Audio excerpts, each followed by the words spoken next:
notre école Faisons-la ensemble, c'est aujourd'hui le lancement d'une grande concertation qui va être menée dans les écoles, les collèges et les lycées volontaires. On a une démarche qui est nouvelle parce qu'elle part vraiment du terrain. Donc ce sont les projets, les équipes volontaires qui se lancent. Aujourd'hui, on a un lycée professionnel qui se lance. Les équipes vont construire des projets avec leurs partenaires. Donc l'école est ouverte, elle reçoit les parents, elle reçoit les collectivités territoriales, les élus, elle reçoit les partenaires, les élèves ont un rôle important. Et l'idée est donc bien de recréer, après cette pandémie qui nous a quand même affectés, de recréer une cohésion de notre société réunionnaise autour de son école, en la faisant mieux connaître et en renforçant encore les leviers à disposition des écoles pour faire réussir les élèves. C'est ça la nouveauté de la démarche. Vous avez un exemple de projet qui pourrait émerger? Alors, par exemple, on en a eu un qui était exprimé là ce matin par un parent d'élève qui disait « Moi, mon enfant est dans un lycée professionnel, au lycée François de Mailly, où je suis parent, et je voudrais qu'on renforce l'information et l'orientation des élèves pour que leur insertion professionnelle soit meilleure.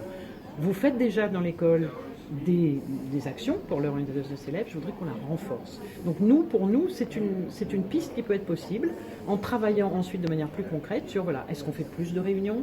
Est-ce qu'on fait découvrir plus de métiers? Est-ce qu'on invite des professionnels, des entreprises pour venir présenter leur métier? Comment est-ce qu'on fait venir plus de parents pour parler aussi de leur métier? Donc voilà, il a ouvert une piste qui est l'orientation. C'est une piste, maintenant il faut qu'elle se décline en action dans cette phase de concertation avec l'école. Et moi j'aurais une petite question. Alors est-ce que ces projets en fait sont amenés à être, chaque établissement entre guillemets ça va être un archipel de projets, ou à terme ça va amener en fait ça va pouvoir peut-être selon ce qui va ressortir amener à des réformes au niveau du ministère? C'est une très bonne question. Le ministère nous a demandé pour l'instant de travailler avec les établissements qui le souhaitent, sans contrainte de temps ni de contenu, et émergeront, et c'est ça la confiance dans les équipes, émergeront des idées innovantes.